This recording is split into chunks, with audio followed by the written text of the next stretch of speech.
everyone. Hey. We are here.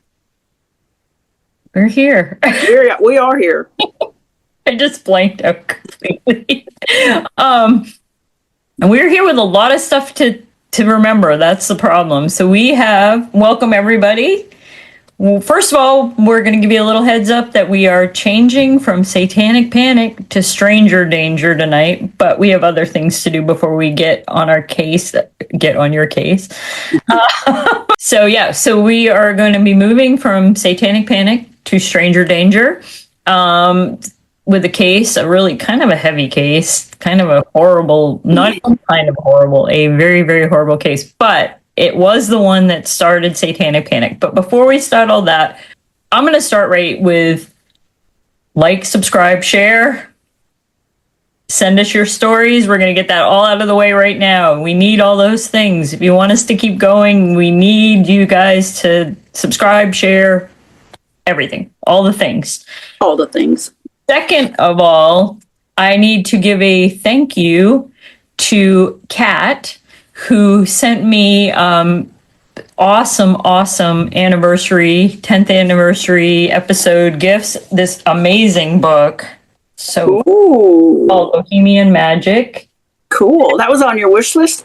It was on my wish list. And thought of my little Rem. Yay! Dog leash, which is perfect timing because it's getting nice now and my Chihuahua will not go out until it's warm enough for him. Because he's a brat. But this is perfect. So, Kat, thank you so much. That was so thoughtful. I really appreciate it. And now it's our turn to give back to you. Yes. So we ran we can't call it a raffle. We ran a contest. Contest, yeah. And everybody actually who entered got all of the aluminum foil creations correct. Everybody actually got a correct one.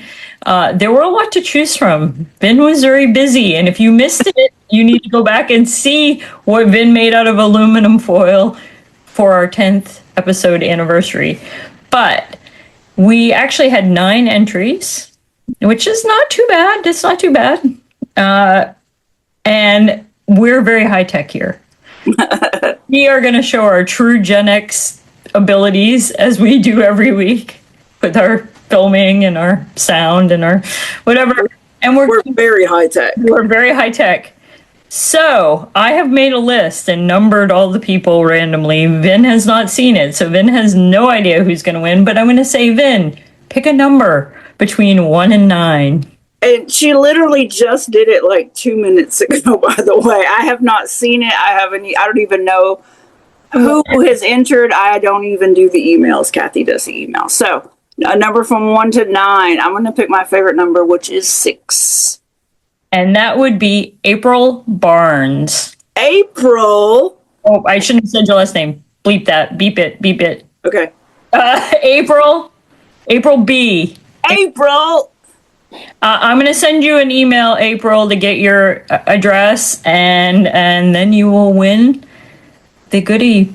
You won, April. You won. Actually, I think April may have bought from my shop before, and if she does, I've got her address, but I'll check. But you still need to email her and tell her that she won. I will. Although, April, you better be watching. You better be sharing. Okay, that was my little militant. And what has she won, Bob? You're going to have to tell what. Yes, you've won a year's supply of Charmin. I wish. You've won an original painting by this demon right here, and some wax melts, and a special candle that I will send to you. I'm not sure which one yet. I'm thinking maybe the citronella, since summer's coming, and, it keeps mosquitoes away. Plus, it smells really good, so. Awesome. Stay tuned. Awesome. Thank you, everyone who entered. And now other people, you will win. You will be able to win. And if we get more entries, maybe there'll be more than one winner. 100% free, and I'm sure we will have more drawings as well as we go along. So be sure to follow us and tell your friends as well. Exactly. And I haven't even mentioned this to Ben, but we had one person send in questions for us, because we did decide we were going to do the question and answer at some point. So we did have one person send in questions. So if you have questions for us, please email me. Again, it's down in the show notes, and send those stories. I'm going to keep harping on these stories. All right. Are we ready to go into not so much fun for a minute? Are we ready? We are. We're ready. Are you guys ready? Are you guys ready? The ultimate stranger danger. The godfather of stranger danger. Really is. Really, really is. So, Vin, tell me what you know about Adam Walsh.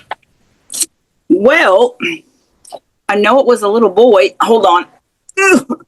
Well, what I know from the documentaries I've watched and from stuff I've heard all my life as a kid, he was a little boy that was kidnapped. And I think the part that really scared people the most, obviously what happened to him, but also that he was at a store. Wasn't it like Sears or something? I think he was at Sears with his mom in the middle of the afternoon. And like a lot of kids, he just wanted to stand there and watch the boys play video games because he was little. What was he, 8, I think? It was, I do know this, it was Asteroids. It was the premiere of Asteroids, so that sets the time period. It was 1981.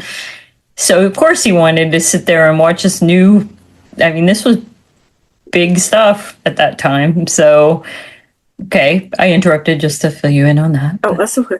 Anyways, he wanted to watch the boys play the video games. And I mean, that's just so common, especially back then. Parents, I think she had gone in to check on a lamp or something. And she wasn't going to be gone long, and he just wanted to watch the kids play. So she let him.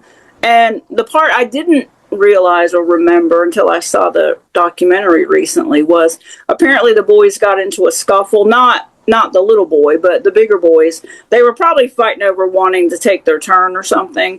And they all got kicked out of the store because they were being, roughhousing. And he, from what the documentary said, he was a really sweet, shy boy. So he didn't say, like, my mom's in the store.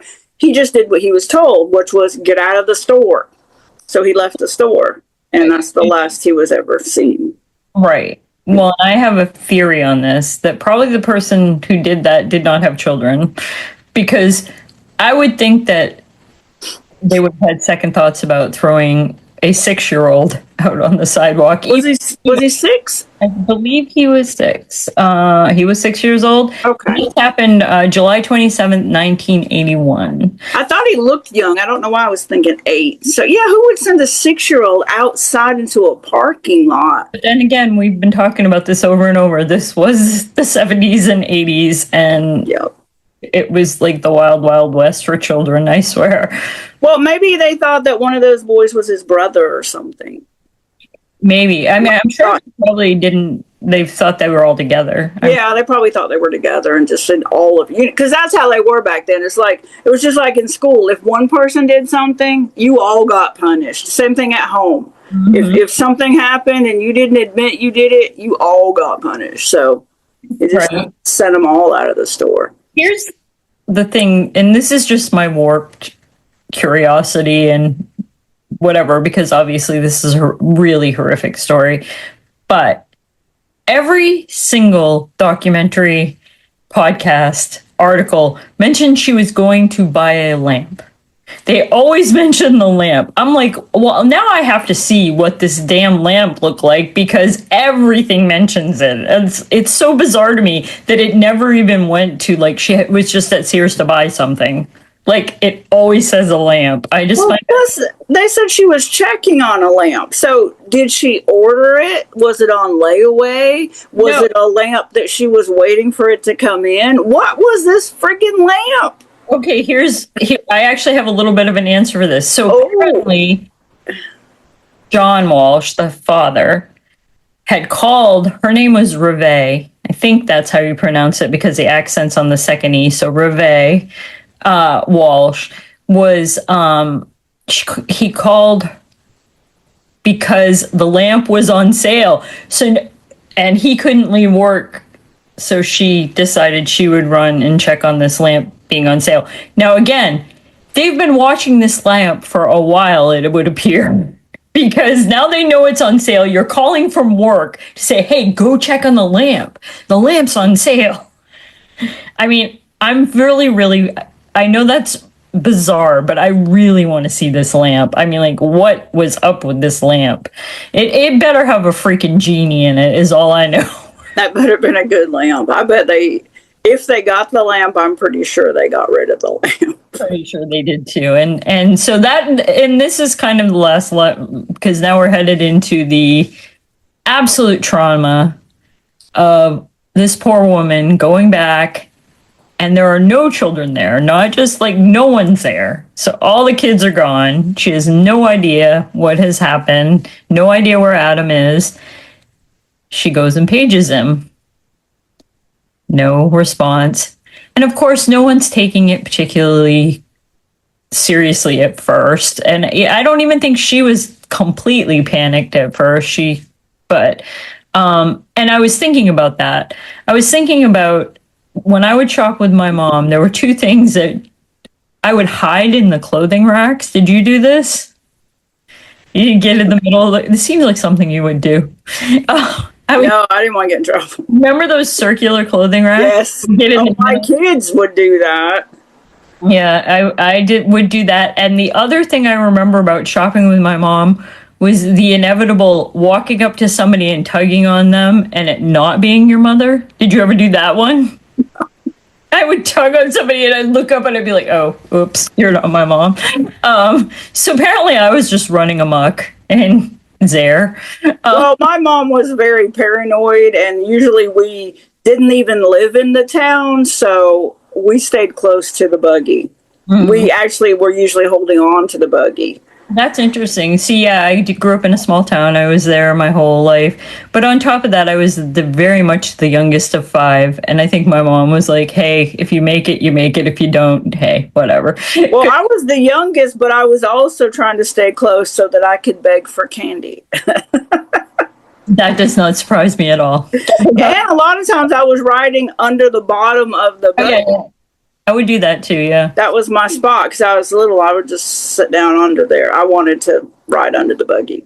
I think your hair didn't get caught. I was going to say I had to wash my hair. I was trying to make sure it didn't get caught in the wheel. Yeah, definitely.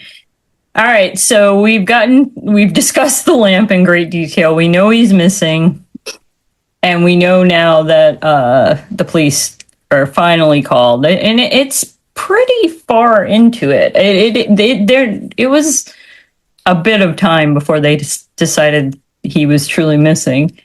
And then, and maybe you remember, I don't remember names. I'm terrible at names. I know this is a really bad precedent for doing a podcast about true crime, but it doesn't matter because police in the 70s and 80s were invariably screwing up the investigation. Well, they usually would say, oh, it's just kids being kids. I'm sure he'll come back. They always made light of missing children back then. It was just really common, which is why so much had to be fixed. And this was the catalyst that created so much change because they were so lackadaisical about everything to do with, I can't find my kid. Probably ran away. He's 6.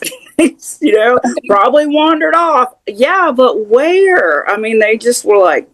Well, in one of the podcasts I listened to, they investigated a golf course that was quite a ways away because he would like golf. What 6-year-old is like, well, I'm going to leave the Sears to go to the golf course? I mean, by myself with no golf balls. Like, I was like, really? This was one of their theories? So needless to say, they don't find him. And the investigation does not go very well, which prompts John Walsh, the father, to, they really, this was like the first time probably, or, one of the most like, that the whole country knew that this boy was missing. They were on the news. They were on all of the major networks. Yeah, because back then they had no way for...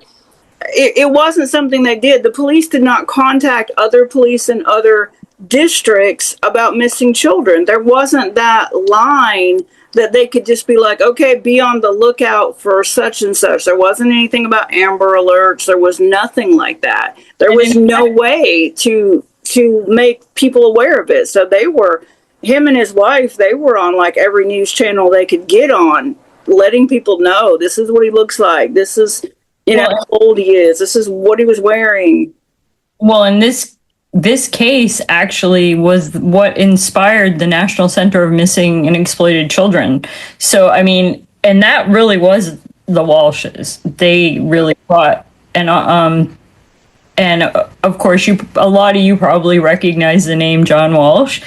He also was the host, but I think he even came up with the idea of America's Most Wanted. And I don't think he intended to be the actor host, but I think they felt he was so good and so impassioned, obviously, because as we get to what happened to Adam, you would be.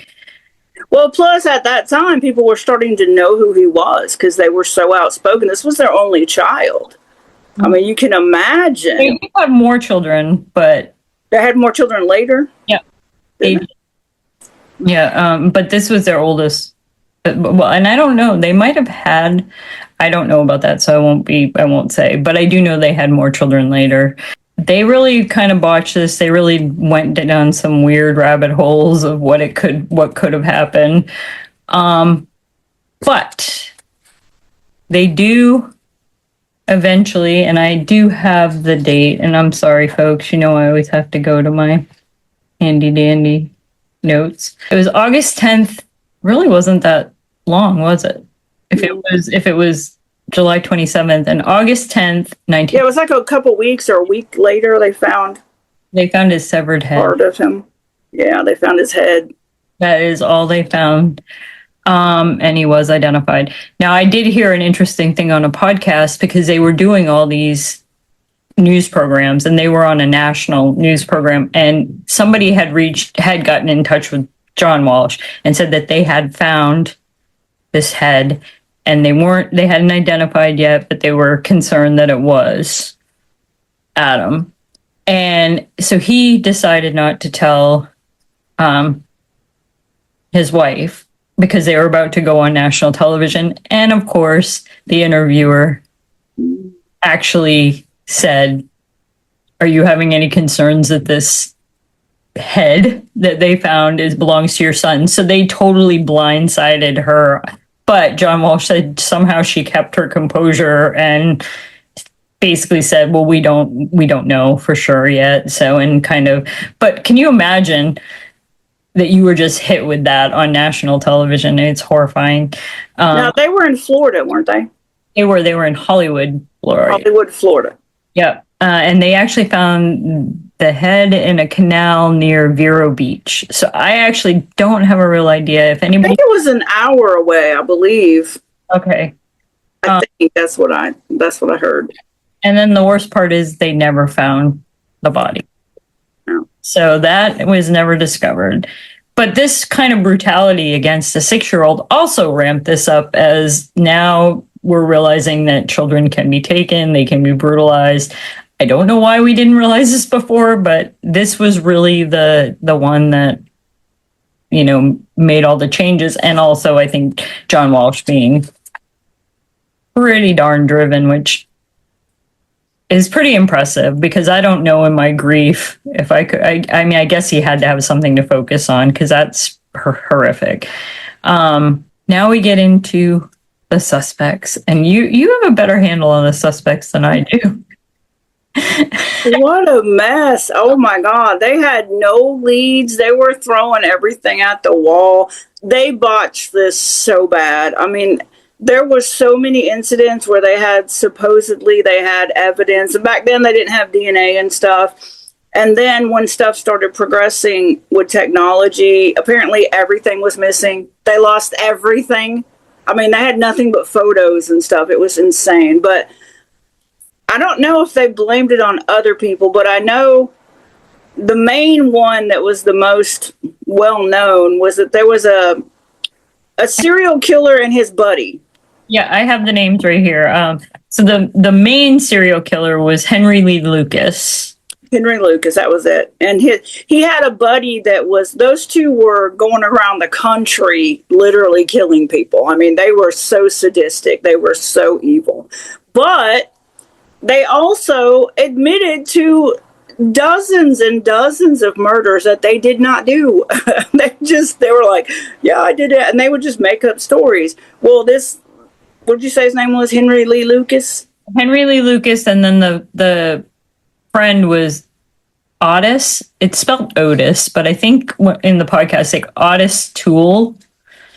He was a tool. He is a total tool.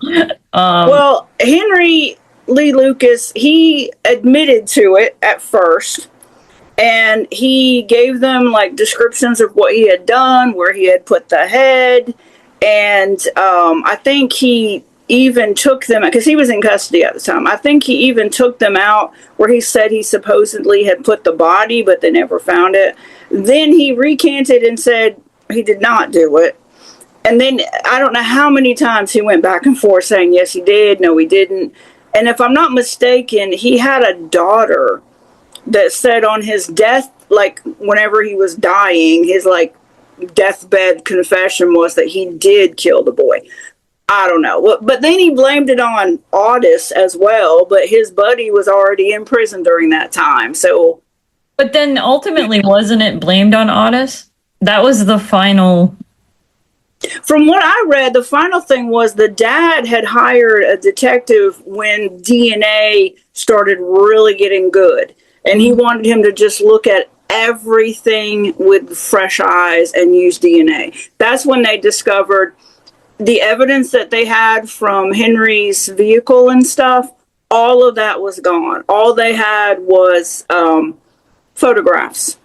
But the photographs, from what this detective said, and from this guy's confession with details that supposedly no one else had, he decided that this guy was in fact the one that actually did it. And the dad decided that.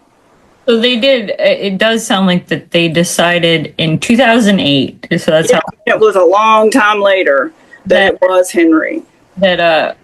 No, they decided it was Otis. Oh, it was Otis. Yes, they decided that they identified Otis Toole as the killer, and the Walsh family accepts this conclusion. Okay, so it must have been Henry that was in prison at the time. I think it was Henry, because he was definitely the more what's the word, prolific killer, wasn't he? I think the other guy was kind of going along for the ride. They were such rare serial killers because they killed together.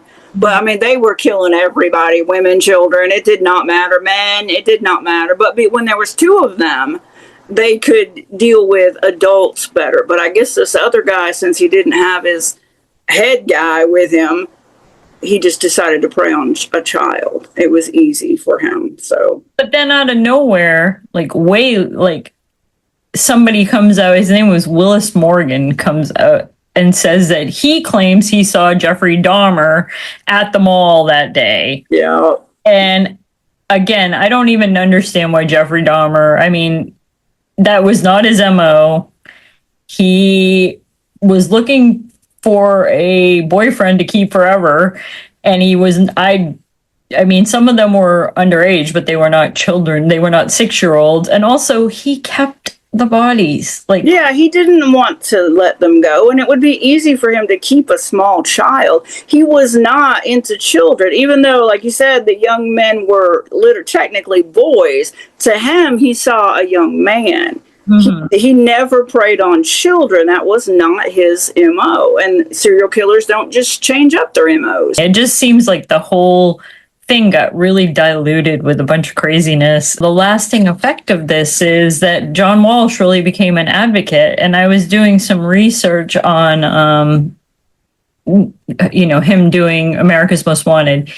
I believe it was 36 children. Because of that show, 36 children have been brought home alive. Wow. Something like 700 cases have been solved. Mm. So, I mean, he certainly used this horrific tragedy to help a lot of other people get answers.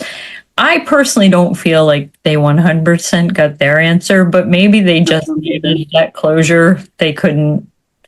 Yeah, because there was never any physical evidence because they lost everything. Like I said, they botched it so bad. Yeah, there were photographs of stains in the car, and there was a photograph of a weapon that could have been used to sever a head, but it was all speculative. It was never proven, but I guess it was like, in order to put it to rest, it's easier to just say, okay, this is probably possible. So, Well, and maybe they're using a little bit of like Occam's razor. The easiest solution is the most likely solution, or the. yeah. But yeah, this really made a big difference. But it also did something else. It also brought on all of the completely insane stranger danger, where now we went from we're running crazy in the streets, nobody knows where we are, to everybody's out to kill us. Everybody is danger.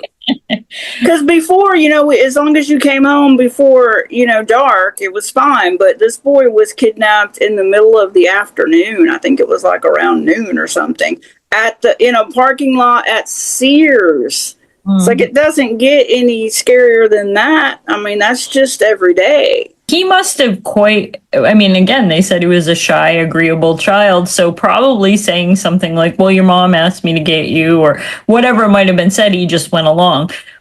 But now, of course, we're looking at it through the lens of everybody's suspicious. And like, I'm pretty sure nowadays, if anybody saw a kid kind of pulling away or acting, they'd look twice and think about it, which back then, probably nobody paid attention. What are we talking about? Parents would smack their kid in a store. I was going to say, it was basically back then, it's not your business, it's not your child, mind your own business. And you'd see some mom over there just smacking the back of her kid's head and yelling at them and stuff, and the kid crying and, begging their parents not to hit them. And it's like, now it's like everybody's got their phone out going, oh, really? I'm going to send this to the police. Exactly. Plus, there's cameras everywhere now, so. Yeah, I'm being adored. A scary story, Ram. Did this worry you? And you're just licking. But yeah, so it was a horrific thing. I wish it had never happened. I can't even think about that child's last minutes. I can't think about any of it. It's very disturbing. But I'm glad something good. But again, everything in the 70s and 80s, anything good that came out was going to be taken to the extreme. And I'm actually going to look up the statistics, because much like Satanic Panic, the talk shows started doing the stranger danger route, and their statistics were insane. I do remember that. It was like, so I'm going to find out the actual statistics. And I want to say Geraldo Rivera played a big part in this one too. Oh, I'm sure. I mean, they were, plus they had all the assemblies at school would come in there and talk to us about stranger danger and stuff like that. I mean, it was so everywhere. I mean, you literally were just afraid of everybody. Right. So, yeah, so this is the case. I'd like to hear, honestly, we'd like to hear your thoughts on what you remember. I think one of our, how we're standing out amongst the other podcasts is there are a lot of podcasters who are, pretty young, and they're telling these stories. We live through this. So this is our angle. Like, we want to hear from you guys. What do you remember about Stranger Danger? What do you remember about Alan Walsh? To be honest with you, I think I was just young enough that I was like, we both would have been around 11. So I don't think I heard much about this. Like, I don't think. I remember seeing that picture of the little boy with his baseball. That's all I remember too, but I don't remember. I think my parents probably didn't have that playing when I was around. I mean, but yeah, we did watch America's Most Wanted all the time. I guess because we traveled so much, and I think my mother was always waiting to see if my dad was on there. I swear, I think that my dad or that weird friend of his that I imagine he shot some guy on the side of the road once might have happened, but we were always watching that show just going, is that guy familiar? And see what, is that my father? Funny. I did watch it, but I don't really remember a lot. I watched Unsolved Mysteries more, I think, during that time period. That was around the same time period, wasn't it? But yeah, I mean, we really want to hear. I think that's really what we're kind of trying to get here is even in the horror, we're having nostalgia because what were you doing during this time period? Did it affect your life? Did your parents suddenly go from you need to tell everybody where you are and I actually don't feel like my parents really did. I feel like I was still pretty much running around. Well, being in a small town where everybody knew you is a lot different. Because, like us, we were just traveling. I don't know what. Yeah, rats. That would be totally different. Yeah, so I don't know. I'd be curious to hear people from small towns too. And actually, I know some of my high school friends and stuff watch this. I'd like to know what they remember. Did it affect anything in our town? Because I don't really remember that it did that much, but we were in a real small town. So, well, what was weird is my dad, I mean, my mom was paranoid, but my dad, ironically, was super protective. I mean, he was like, especially to me, because I was his youngest and I was little. And my dad, to me, was huge. I mean, his hand was like, even as an adult, like twice as big as mine. I mean, my dad was a Marine, and you did not look at his kids for more than 2 seconds without my dad being like, is there something you need? I mean, he was just like in your face, He would just always keep us corralled and make sure nobody was looking at us a little too long. He was real protective of that. So we were just like very, very sheltered in so many ways. It was crazy. And I would usually go with my dad places, but he always had me kind of walk a little bit in front of him. And he would be this big hulking figure behind me. So I thought I was by myself, but I never was. It was like, oh. well, and I think too that now that you say that, because my dad was super protective too. And my dad was definitely, he wanted all the kids to come to my house. So maybe I have a bit of a warped memory of how it was because everyone did. I mean, we were the house that everybody came to. So I guess probably that was my parents' way of keeping me. We were never allowed to go to anyone's house, but that was mostly because of the religious thing. But even people in the religion, we weren't allowed to go by ourselves to anybody's house ever. We never had sleepovers, nothing. And nobody ever came to ours because we didn't usually have a house. So it's like we were not away from our parents for hardly ever. Yeah, I'm sorry. Remy's distracting his complete joy of he's just basking in this. Like what? He's like, I love you so much. He's definitely a lover boy, aren't you? But yeah, that's really. I mean, we've given probably the most abridged version of the Adam Walsh story, but we are coming at it from the angle of like this was the time period. What do you remember? What do we remember? And I definitely remember those assemblies. I mean, I remember that we were supposed to be afraid of everyone. Everyone was shady. All of a sudden, too. It felt all of a sudden because when we were little, you had the creepy family friend who your parent would be like, come on, give him a hug. Like, what was that all about? Like, stop trying to make me hug weird, creepy people because they're friends. And I would be curious to find out if other parents did that one because we definitely had like some family friends that were like, no. My dad's a weird friend. That one I keep talking about. He was an odd one. Which is interesting that he was protective but had the odd friend. But that was that was one of his drinking buddies, and family man. He had kids and stuff. So my dad just assumed that everybody was as protective of their kids as he was, but it wasn't true. Mm-hmm. So, and not to make it even heavier, but when I was 15, my cousin, who was the same age as me, she was kidnapped and she was murdered.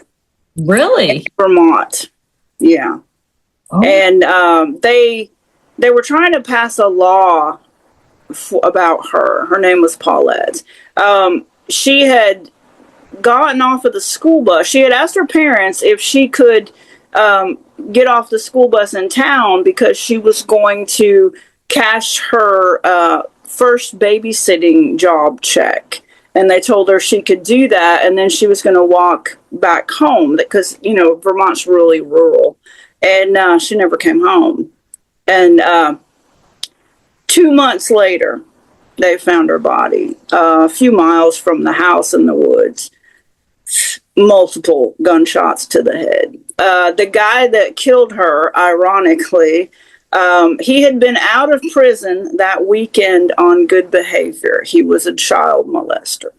And my uncle, actually, during the court thing, they had to take my uncle away because he literally dove over the thing in the court at the guy. I mean, this was his youngest child.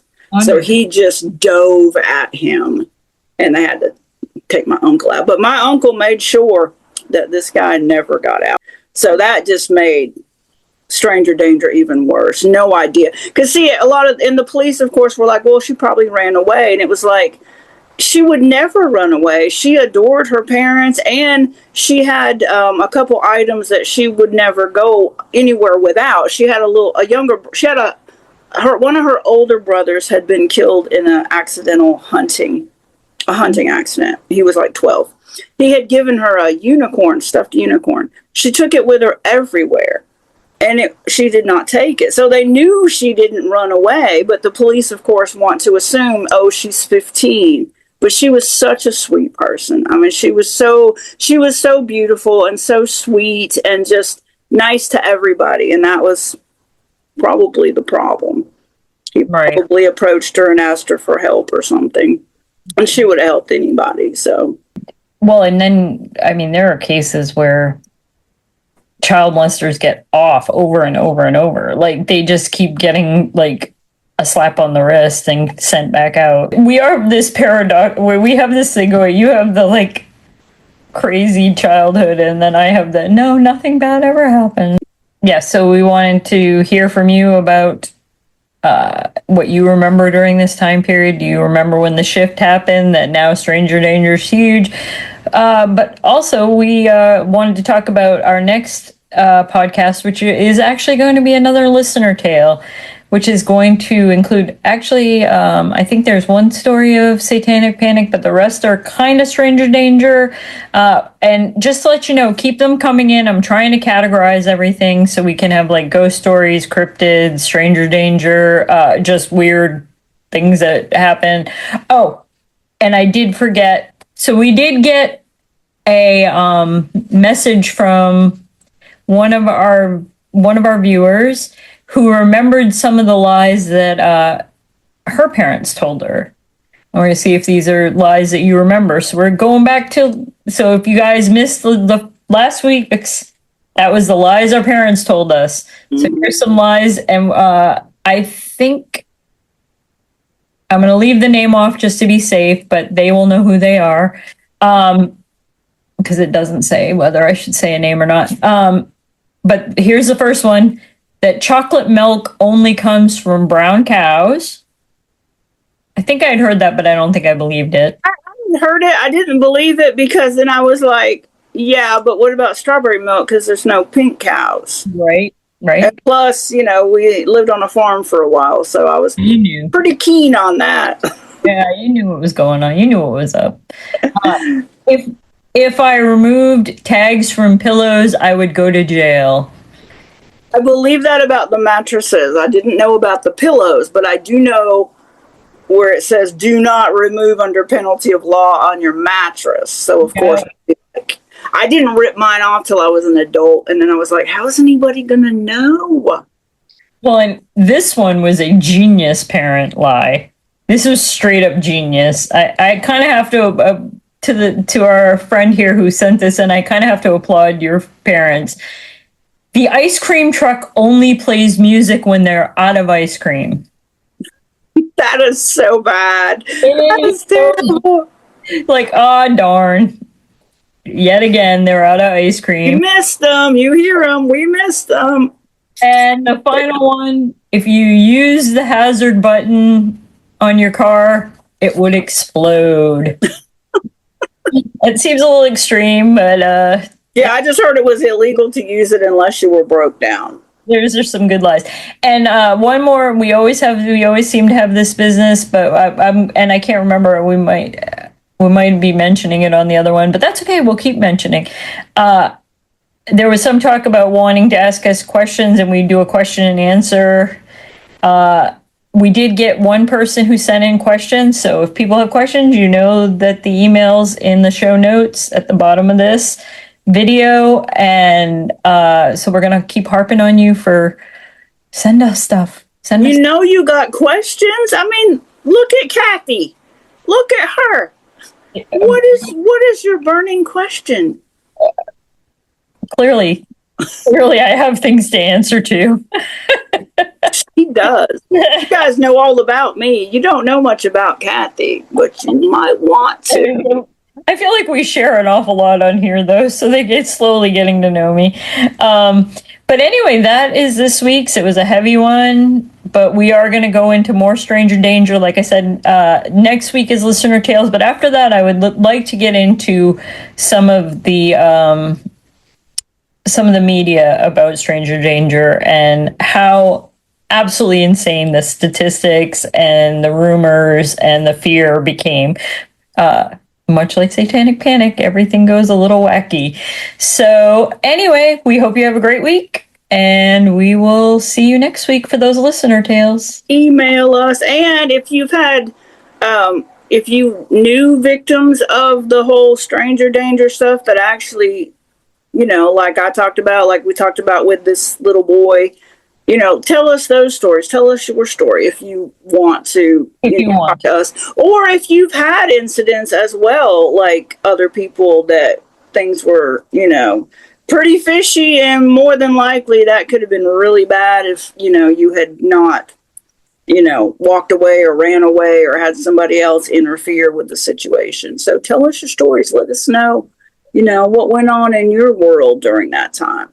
Because again, our shtick is not only are we telling you true crime, but we live through true crime. So we are true crime. We are true crime. Anyway, we will see you next week, and share. All right. Bye. Bye.